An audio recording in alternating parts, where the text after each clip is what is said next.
A liberdade na sociedade escravista é definida pela escravidão. Portanto, todos aspiravam a ter escravos e, uma vez tidos, não trabalhar. O ideal aristocrático difundiu-se nas sociedades escravistas e incutiu nos agricultores o hábito muito discutido de mando, além de um padrão psicológico geral mais complexo. Este ideal afetou toda a outra classe da sociedade, inclusive os escravos, embora de maneiras diferentes, de acordo com a condição comum à situação de escravos e específicas de cada classe. Olá pessoal, eu sou Isaíra Chimenez, professora de História. A gente vai continuar nossa playlist falando sobre a história do Piauí e hoje o nosso recorte vai ser escravidão no Piauí no século XVII para o século XVIII. Esse tema de escravidão é um tema bastante extenso, então a gente vai retomar esse tema quando for falar sobre o século XIX, porque, como a gente bem sabe, a escravidão no Brasil foi um período bastante extenso, mais de 3 séculos, então não dá para falar tudo num vídeo assim pequeno, apesar de ser um resumo. Bem, para falar de história do Piauí, para falar sobre a escravidão no Piauí, eu vou usar esse livro da Tânia Brandão, que é O Escravo na Formação Social do Piauí, que vai me dar base para discutir esse tema aqui com vocês. Bem, para falar de escravidão no Piauí já é um tema bastante discutido, porque nós temos vários historiadores que contestam a escravidão no Piauí, que segundo eles não teve escravidão nesses centros onde se utilizou a pecuária como economia. Então, quem são esses historiadores? Segundo a Tânia Brandão, Caio Prado Júnior, Clóvis Moura, Celso Furtado, Alberto Passos Guimarães, são os autores que questionam a escravidão. Segundo eles, essa escravidão não tinha possibilidade de existir, como para eles não existiu, pelo simples fato de a gente ter uma economia voltada para o mercado interno. Bem, como toda a colônia estava ali fazendo aquela economia voltada para o mercado externo, que era os engenhos, aqui a gente estava fazendo economia voltada para o mercado interno. Por isso não teve muita interferência aí na questão da crise do açúcar. Então, segundo ele, como a gente tinha uma economia voltada para o mercado interno, a gente não tinha tanto dinheiro porque a coroa não investia nessa economia. Então, nós não tínhamos condição de manter escravos. Outro argumento que eles utilizam era simples pelo fato de a gente não ter a coroa presente aqui nessa formação nessa formação social, não tinha a coroa presente, a fiscalização, não tinha como manter esses escravos para que eles não fugissem, não tinha como manter o escravo preso. Esse é outro argumento. O último argumento é que não havia necessidades. Se não havia uma mínima necessidade de muita mão de obra, não tinha necessidade, não tinha dinheiro, não tinha como manter esses escravos e não tinha necessidade de ter escravos. Esses são os argumentos deles para dizer que não tinha escravo. Sim, são argumentos que fazem muito sentido, mas a gente tem provas de que teve escravidão no Piauí, sim, não só temos provas de que teve escravidão como documentos, como instrumentos, como as próprias fazendas, a estrutura das fazendas nos mostra isso. E a Tânia Brandão vai trazer uma historiadora que é a Diana, que vai questionar, a Diana Soares, que vai questionar esses autores. Nós também temos autores como Odilon Nunes, que fala que teve sim escravidão. Ele não entra nessa discussão, porque ele é bem anterior a esses autores, ele só demonstra dados, mostra documentos que falam que teve escravidão. Então aqui a gente entra, já começa com essa discussão, disse que teve, que não teve, mas a gente já começa a discussão dizendo que teve sim escravidão no Piauí, mas eu preciso mostrar para vocês que existe uma crítica sobre isso. Bem, quando a gente vai falar de escravidão no Piauí, eu preciso retomar uns assuntos que a gente já viu em vídeos anteriores. Como foi que o Piauí se formou? O Piauí ele tem uma peculiaridade, ele é formado, ele surge de forma diferente dos outros lugares aqui na colônia, mas a gente tem algumas coisas também que são muito parecidas. Por exemplo, o que é diferente? A gente é diferente porque a gente surgiu com uma economia voltada para o mercado interno, né, que é a pecuária. E a gente também vai surgir sem investimentos da coroa. Como a gente não tem uma economia voltada para o interesse da coroa, a coroa também não vai investir aqui, não vai fazer centros urbanos, não vai construir praças, não vai... Então aqui vai ser construído basicamente instituições privadas, né? As fazendas vão se autofinanciar e as fazendas elas não vão de modo algum criar meios urbanos, não é do interesse deles. Então por isso a gente vai demorar muito tempo até ter praças, esses centros urbanos. E também a gente não vai ter necessidade de muita mão de obra, como eu falei, e vai ser uma economia voltada para o mercado interno. Mas o que a gente vai se assemelhar ao resto da colônia? A gente vai ser formado também de grandes latifúndios, a gente também vai ter a mão de obra escrava, nesse requisito a gente não foi diferente. e a gente também vai ter uma economia voltada para a produção de uma coisa só. No caso aqui era carne e no resto da colônia era o açúcar. Então, fica aquela grande pergunta, se não tinha necessidade, se não tinha como manter, se não tinha tanto dinheiro assim como o resto da colônia, por que que no Piauí teve escravidão? Bem, para isso vocês têm que entender que o Piauí ele foi formado socialmente, ele foi formado por pessoas que faziam parte da sociedade, faziam parte de outros lugares. Primeiramente, essas pessoas elas já possuíam escravos, porque como elas faziam parte de outros meios aqui da colônia, onde a escravidão já estava bastante introduzida, a escravidão negra já tinha sido muito bem difundida pela coroa, porque era eles que vendiam escravos. Então essas pessoas elas já possuíam escravos, elas já tinham a ideia de que que os trabalhos duros, os trabalhos mais difíceis deveriam ser feitos por escravos. Elas já tinham toda essa concepção também da questão do status social, de quanto mais escravos você tinha, mais rico você era, e às vezes você nem tinha tanta condição, mas você usava tudo que você tinha para ter um escravo, para mostrar para a sociedade que você tinha dinheiro, mesmo que você não tivesse tanto assim, porque aí o status social ia aumentar, e nessa época já era muito importante para as pessoas terem status social. Então essas pessoas já vão vir para cá com os seus escravos, né? Muitas dessas pessoas elas estavam vindo aí com a crença de que o mercado, de que a produção da carne estava crescendo, diferente do que estava acontecendo nessa época, no século XVII. Não sei se vocês conseguem associar aqui nessa época, quando a gente vai ter as primeiras crises do açúcar aqui no Brasil. Então essas pessoas estavam vindo para cá como uma forma de encontrar outro meio para sobreviver. E aí a gente vai ter essas pessoas que vão trazer, né, a questão do status social e também porque aqui na sociedade, como eu falei, a gente era basicamente rural, não tinha centros urbanos, não tinha escola, as pessoas, a maioria eram analfabetas. Então a gente vai ter uma divisão do trabalho, uma divisão social muito simples, é apenas escravos e livres. E dentre desses livres a gente viu que eram os sesmeiros, a maioria dos sesmeiros nem moravam aqui, eles deixavam fazendeiros tomando conta das suas terras. Eram os sitiantes, que trabalhavam nas terras, mas não eram donos. Tinha os poceiros, que possuíam as terras, e muitos desses poceiros às vezes eram sitiantes, que não queriam mais pagar para os sesmeiros. E tinha os agregados. Os agregados eram aquelas pessoas que a gente chama de encostado. Eram aquelas pessoas que não eram dono e nem trabalhavam na terra, estavam lá mesmo só para encostar.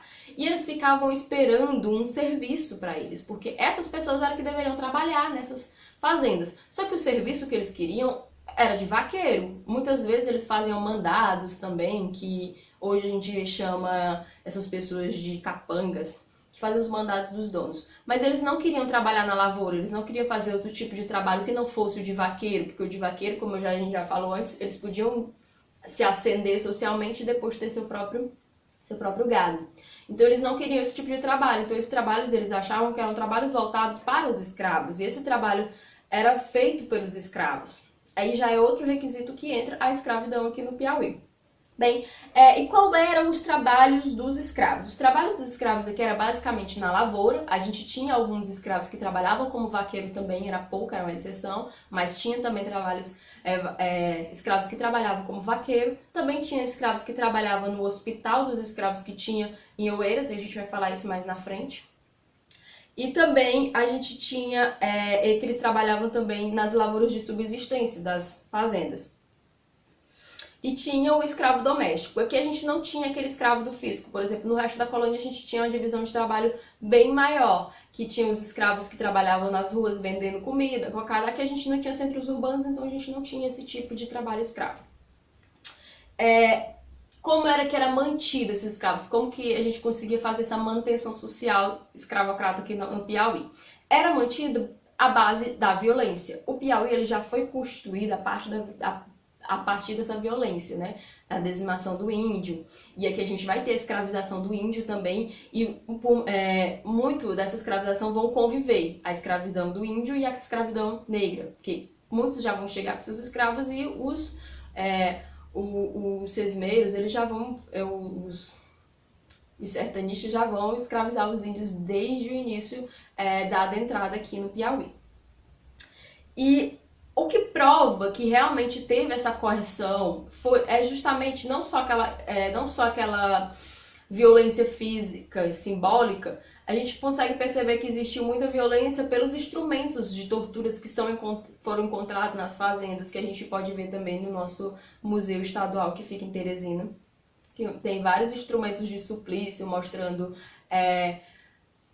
troncos, chicotes, que mostram que realmente existiu essa repressão. Nas fazendas que eram do Domingos Afonso Mafrense, vocês podem encontrar na literatura tanto como Mafrense como Sertão, é a mesma pessoa.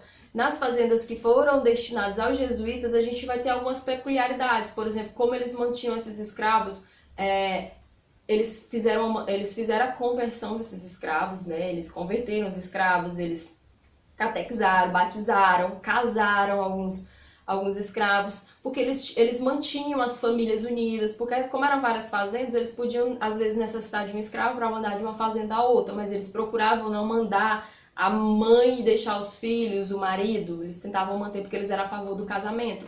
E isso fortaleceu muito também a questão desses escravos se converterem. Muitos deles realmente se converteram para o catolicismo. Eles viam a religião como uma saída, como realmente a esperança, né, de se ascender, e até mesmo pelo status social entre os escravos. Existia status social também na escravidão.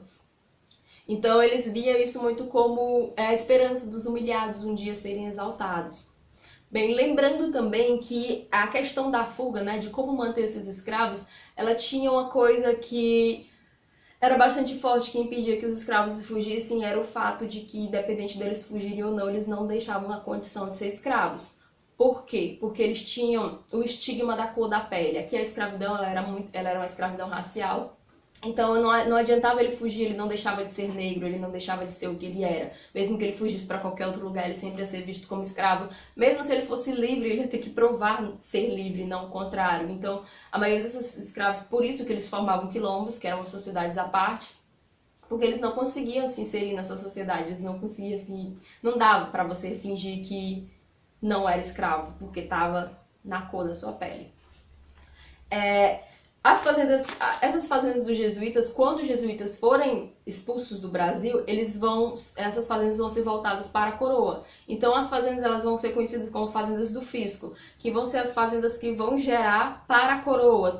Financeiramente elas vão ser mantidas pela coroa e os lucros também vão ser voltados para a coroa. Então a coroa ela já não ia ter esse interesse, ela não ia se importar muito na questão do casamento, na questão da religiosidade dos escravos.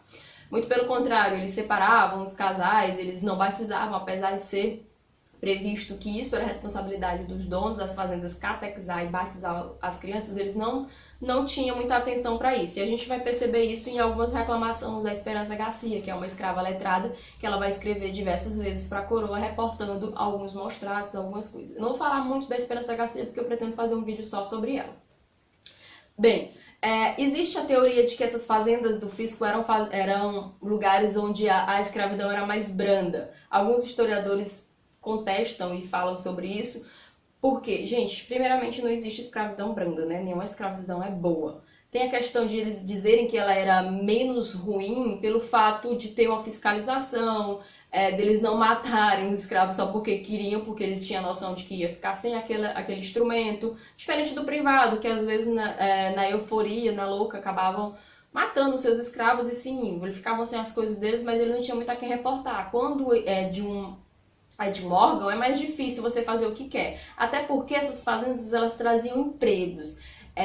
Como aqui não tinha muito essa questão, né, de divisão de trabalho, abria um leque de uma opçãozinha a mais para as pessoas que eram livres, para serem vaqueiros, para manter aquela fazenda, e qualquer coisinha eles podiam ser desempregados e era muito difícil conseguir outro emprego, né, porque aqui não tinha muitas oportunidades, não. Nessa época errado tinha mesmo.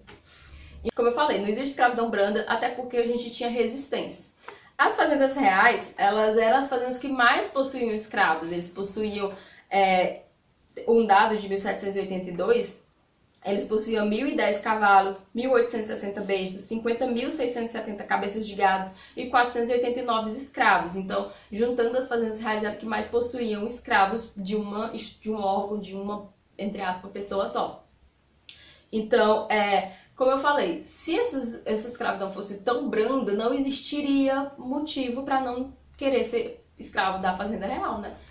Então, Não, existiam diversas formas de resistência. Uma das formas de resistência era justamente essa de reportar, que foi de fazer denúncias contra maus tratos, como foi a Esperança Garcia diversas vezes. Ela fez denúncia quando ela estava em residências de inspeção, porque, como eu falei, esses escravos eles faziam parte de várias fazendas, mas na necessidade, tá precisando de alguém aqui, tá precisando de uma cozinheira, tem uma cozinheira na fazenda tal, traz pra essa casa aqui que tá precisando. Então, eles faziam esses tipos de serviço e muitas vezes eles eram separados, seus filhos. E ela fazia denúncia de que os filhos delas eram maltratados. Ela falava que eles não eram alimentados direito, ela falava que os filhos dela não tinham sido batizados. Então ela tem diversas cartas reportando para a coroa esses maus tratos que acarretava muito ruim para aquela pessoa que estava tomando conta desses escravos. Outra forma de resistência também era a depredação do patrimônio. Muitos desses escravos começavam a depredar o patrimônio como forma de resistência. E a mais conhecida dessas resistências também eram as fugas. As fugas e a formação de quilombos no Piauí. No Piauí teve diversos quilombos, não quilombos de tão grande porte como a gente vê na história do Brasil, como quilombo dos Palmares e os quilombos que tiveram no sul do Brasil. Mas aqui a gente também teve quilombos e quilombos que também ameaçavam a estrutura escravocrata aqui no Piauí.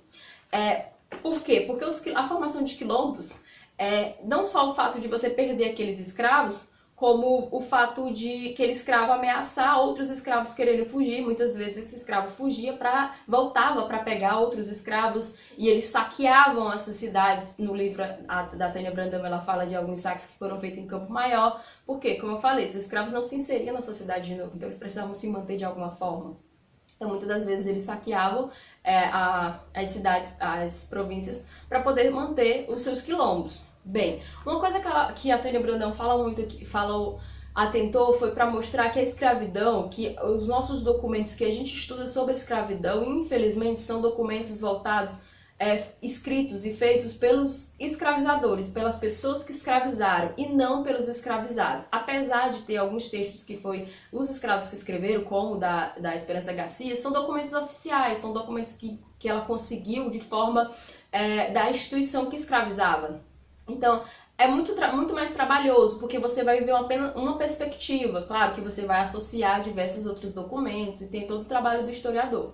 Mas é muito importante você lembrar disso. E outra coisa também que ela reporta aqui, ela vai falar muito sobre as fazendas nacionais. Por quê? Porque, como eu falei, aqui a gente não tinha escola, a maioria das pessoas não eram letradas. Então é muito difícil a gente conseguir documentos falando dessas instituições privadas que falem um pouco, ou pelo menos cite a escravidão nas instituições privadas. Então ela vai se ater até o século XVIII, a gente vai ter mais documentos voltados para as fazendas do fisco. No século XIX é que a gente vai ter uma documentação bem maior, mais estudo sobre isso. Então, aí outra coisa que ela fala também é a questão dos castigos. Os castigos eles iam de acordo com a infração, mas os castigos podiam levar até a morte. Como esses escravos que fugiam, que representavam perigos, o próprio Estado aconselhava a caçar e matar esses escravos.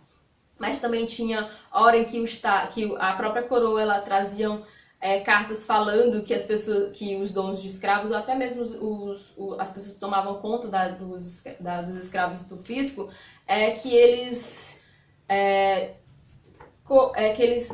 tivessem, entre aspas, mais cuidado ao agredir o escravo, tipo, não deixar ele inútil. Falava para eles apenas açoitar e não bater com qualquer coisa. Aí um texto para a citação para vocês darem uma olhada. Outra coisa também que ela fala é de alguns trabalhos dos escravos que dava a entender que para algumas pessoas que era uma escravização mais branda, que, por exemplo, às vezes tinha donos de escravos que permitiam o escravo de plantar a sua própria comida. Isso só faz entender que a escravidão ainda era pior, porque nem a questão de alimentar os escravos eles davam trabalho, porque era o próprio escravo que no seu momento, entre aspas, de folga, né, no momento em que ele não estava trabalhando na fazenda, ele tinha que plantar seu próprio alimento. Isso fazia também com que o escravo se fixasse, constituísse ali a sua família. E às vezes eles podiam até possuir escravos também, né, para auxiliar no trabalho.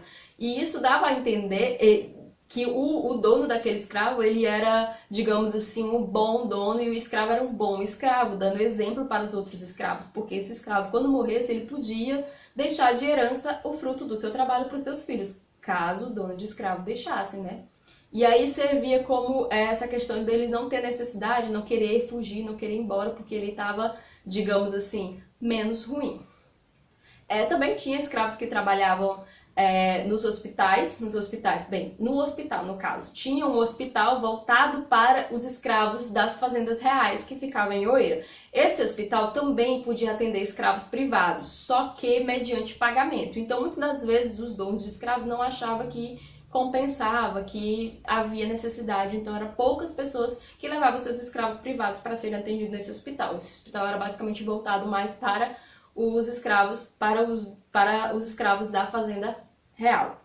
E a gente também tinha o maior número de escravos aqui eram do sexo masculino, porque o escravo era caro e a maioria das vezes eles preferiam comprar o escravo do sexo masculino que pudesse trabalhar mais, e as mulheres que eles escravizavam basicamente eram escravas indígenas, que era para o coito e entre outras coisas, trabalhar dentro de casa. Enfim, a gente tinha menos mulheres do que homens no começo dessa escravidão, e depois a gente vai começando a se igualar.